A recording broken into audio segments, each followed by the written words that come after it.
Hallelujah, praise the lord. প্ৰভু যীশুৰ মধুৰ নামত আপোনালোক সকলোকে স্বাগতম জনালোঁ।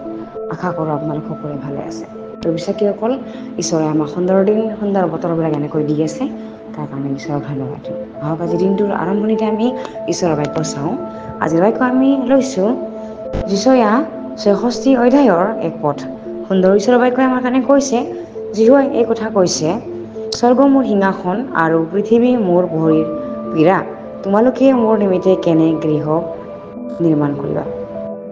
Hallelujah, praise the lord. ঈশ্বৰৰ সুন্দৰ বাক্যৰ কাৰণে ঈশ্বৰৰ ধন্যবাদ দিওঁ।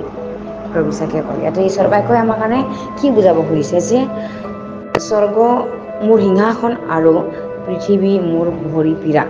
তোমালোকে মোৰ নিমিত্তে কেনেকুৱা গৃহ নিৰ্মাণ কৰিবা বুলি বাক্যই কৈ আছে। ইয়াৰ গভীৰ যিটো অৰ্থ, ঈশ্বৰে কেনেকুৱা গৃহত থাকিবৰ কাৰণে বিচাৰে। ঈশ্বৰ আত্মা হয়, যাক আমি কোনেও দেখা নাই, কিন্তু তেওঁৰ কাৰ্যটো আমি দেখা পাইছোঁ। তেওঁৰ মহান কাৰ্য, তেওঁৰ মহান প্ৰেমটো, প্ৰেমৰ প্ৰমাণো আমি দেখা পাইছোঁ। কিন্তু তেওঁৰ যিটো ৰূপ, তেওঁৰ ৰূপটো হৈছে গ্ৰাসকাৰী অগ্নিস্বৰূপ ধৰণৰ। তেওঁ পৰাক্ৰমী হয়, কিন্তু আমি কেনেকৈ এতিয়া ক'ব পাৰোঁ যে আমি তেওঁক দেখা নাই বুলি। বিশ্বাসীসকল, হয়, আমি তেওঁক দেখা নাই, কিন্তু বাক্যই কৈ আছে যে কোনেও ঈশ্বৰক কেতিয়াও দেখা নাই। নতুন নিয়মত লিখা আছে, পৌলে কৈ আছে। কিন্তু এফালে আমি ক'ব পাৰোঁ যে আমি ঈশ্বৰক দেখা পাইছোঁ, কাৰণ তেওঁৰ কাৰ্যটোৱে দেখা পালে আমি গম পাওঁ যে তেওঁ এনেকুৱা আচল ঈশ্বৰ হয়। সেইকাৰণে তেওঁ কেনেকুৱা গৃহত থাকিব, তেওঁ ইমান মহান ঈশ্বৰ হয়। তেওঁক জানো আমি সোণৰ ৰূপৰ ভাল কৰি বনাই থোৱা, মেৰামত কৰি থোৱা গৃহত জানো আমি তেওঁক ৰাখিব পাৰোঁ? তেওঁ জীৱিত ঈশ্বৰ হয়।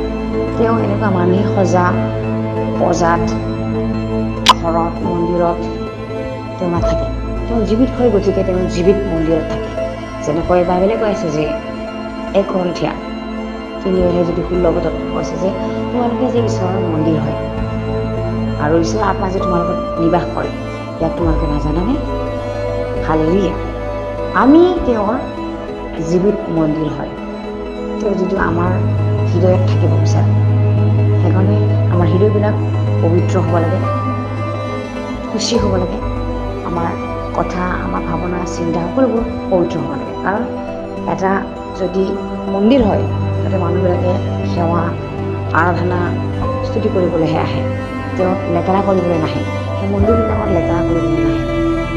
তেনেহ'লে আমাৰ মন্দিৰ যিটো আমিহে বুলি যদি বাক্যই কৈ আছে যে তোমালোকে যে ঈশ্বৰৰ মন্দিৰ হয়, ইয়াক তোমালোকে নাজানানে?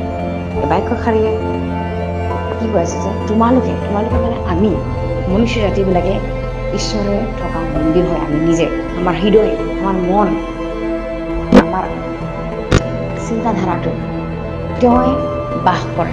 সেইকাৰণে প্ৰথম স্থানটো তেওঁ বিচাৰিছে আমাৰ পৰা, যে আমি তেওঁক দিবলৈ একো নাই। পৃথিৱী, আকাশমণ্ডল, পানী, গছ গছনি, মাছ কাছ, জীৱ জন্তু সকলোবোৰ তেওঁৰে হয়। তেওঁৱে মুখেদি ওলোৱা বাক্যৰে সকলোবোৰ বনালে। তেনেহ'লে আমি তেওঁক কি দিম? তেওঁ এইটো কৈছে যে তেওঁৰ ভোক লাগিলে তেওঁ আমাক নক'ব। আৰু ঈশ্বৰে জানো খায়? ঈশ্বৰে জানো পিন্ধে? ঈশ্বৰে জানো দুখীয়া?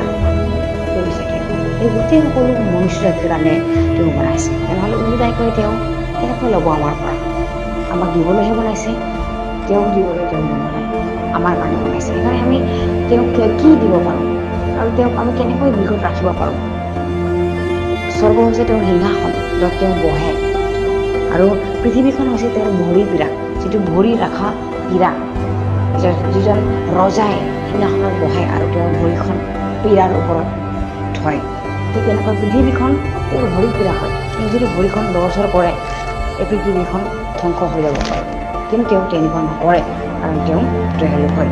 আৰু স্বৰ্গ তেওঁৰ সিংহাসন হয়, তেওঁ য'ত বহে আৰু মনুষ্য জাতিৰ সকলোৰে ওপৰত তেওঁ দৃষ্টি ৰাখে। হালেলুয়া। তেনেহ'লে এনেকুৱা মহান ঈশ্বৰ, এনেকুৱা শ্ৰেষ্ঠ ঈশ্বৰক আমি হাতেৰে বনোৱা গৃহত ৰাখিব পাৰোঁ? সোণৰ, হীৰাৰ, মুকুতাৰে এনেকুৱা গৃহ যেন আমি তেওঁ ৰাখিব পাৰোঁ? শিলত, গছৰ তলত, পানীত, সুৰুংগত ঠিক যেনে আমি ৰাখিব পাৰোঁ? আমি ছবি আমি নিজে হাতেৰে ছবি আঁকি এনেকৈ জানো আমি ঈশ্বৰক ৰাখিব পাৰোঁ? কদাপি নোৱাৰোঁ। তেওঁ মহান হয়, তেওঁ সাধাৰণ ঈশ্বৰ নহয়, তেওঁ এনেকুৱা বিক্ৰী কৰা বিক্ৰেতাই যিটো বিক্ৰী কৰে বজাৰত দোকানবিলাকত, এনেকুৱা ঈশ্বৰ নহয়, তেওঁ মহান ঈশ্বৰ হয়। আমি তেওঁক বনাই পেলাই বিক্ৰী কৰিব নোৱাৰোঁ, আমি তেওঁৰ নামটো অনৰ্থক হিচাপে ল'ব নোৱাৰোঁ। তেওঁ মহান ঈশ্বৰ হয়। সেইকাৰণে তেওঁ থকা জেগাটো সেনেকুৱা মহান ঠাইত, পবিত্ৰ ঠাইত তেওঁ থাকিব বিচাৰে, যিটো আমাৰ হৃদয়টো তেওঁ বিচাৰিছে। সেইকাৰণে বাক্যই কৈ আছে যে তোমালোকে মোৰ নিমিত্তে কেনেকুৱা গৃহ নিৰ্মাণ কৰিবা। আৰু এতিয়া কৈ আছে যে কোন ঠাই মোৰ জিৰণিৰ ঠাই হ'ব। Hallelujah, praise the lord. তেওঁ আমাৰ হৃদয়ত থাকি জিৰণি ল'ব খোজে। আমি এই বাক্যৰে বুজিব পাৰিছোঁ। তেওঁ আমাৰ হৃদয়ত জিৰণি ল'ব খোজে, আমাৰ তেওঁ মনত জিৰণি ল'ব খোজে। তেনেহ'লে এই জিৰণি লোৱা ঠাইটো যদি লেতেৰা হয়, অশুচি হয়, তেনেহ'লে ঈশ্বৰ কেনেকৈ আহিব? আমি মানৱ জাতি হৈয়ে আমাক পবিত্ৰ ঠাই লাগে, চাফা ঠাই লাগে, চাফা ঘৰ লাগে, চাফা ড্ৰেছ লাগে, কাপোৰ কানি লাগে। তেনেহ'লে আমাৰ আত্মিকতাৰ যিটো সৃষ্টিকৰ্তা পিতৃক আমি এনেকুৱা লেতেৰা ঠাইত আৰু থ'ব পাৰিম নেকি? ভৱিষ্যতসকল আমি এইটো আজি প্ৰশ্ন আমি উদুগাব লাগে নিজৰ মনত। সেইকাৰণে আমাৰ হৃদয়বিলাক চাফা হ'ব লাগে, পবিত্ৰ হ'ব লাগে, খুচি হ'ব লাগে, যাতে ঈশ্বৰ আহি ঘূৰি যাতে নাযায়। আৰু আমাৰ হৃদয়ত যে ঈশ্বৰে বাস কৰে, ঈশ্বৰে যে কথা কয়, ঈশ্বৰে যে জিৰণি ল'ব খোজে, সেইটো আমি সকলো সময়ত মনত ৰাখিব লাগে। আমেন, প্ৰেজ দ্য লৰ্ড। ঈশ্বৰৰ এই সুন্দৰ বাক্যৰ কাৰণে ঈশ্বৰক ধন্যবাদ দিওঁ। আহক আমি একেলগে প্ৰাৰ্থনা কৰোঁ। হালেলুয়া, ধন্যবাদ প্ৰভু সুন্দৰ বাক্যৰ কাৰণে। তুমি যে জুই দিছ, তুমি যে আমাক মনোনীত কৰিলা, আৰু আমাৰ হৃদয়টো যে তুমি বাছি ল'লা তুমি থাকিবৰ কাৰণে, তুমি জিৰণি ঠাইৰ যে বাছি ল'লা আমাৰ হৃদয়টোকহে। ধন্যবাদ দিওঁ প্ৰভু, আমাৰ মনটোকে যে তুমি বাছি ল'লা, তোমাৰ জিৰণি ঠাইৰ কাৰণে তুমি থকা গৃহ বাছি ল'লা, তাৰ কাৰণে বহুত ধন্যবাদ। পবিত্ৰ ঈশ্বৰ, তুমি পৰাক্ৰমী ঈশ্বৰ, ধন্যবাদ। তোমাৰ দয়া কেনেকুৱা, ধন্যবাদ। তুমি অগণিত ঈশ্বৰ, তুমি গণিব নোৱাৰা আশীৰ্বাদ কৰি ঈশ্বৰ, ধন্যবাদ, ধন্যবাদ।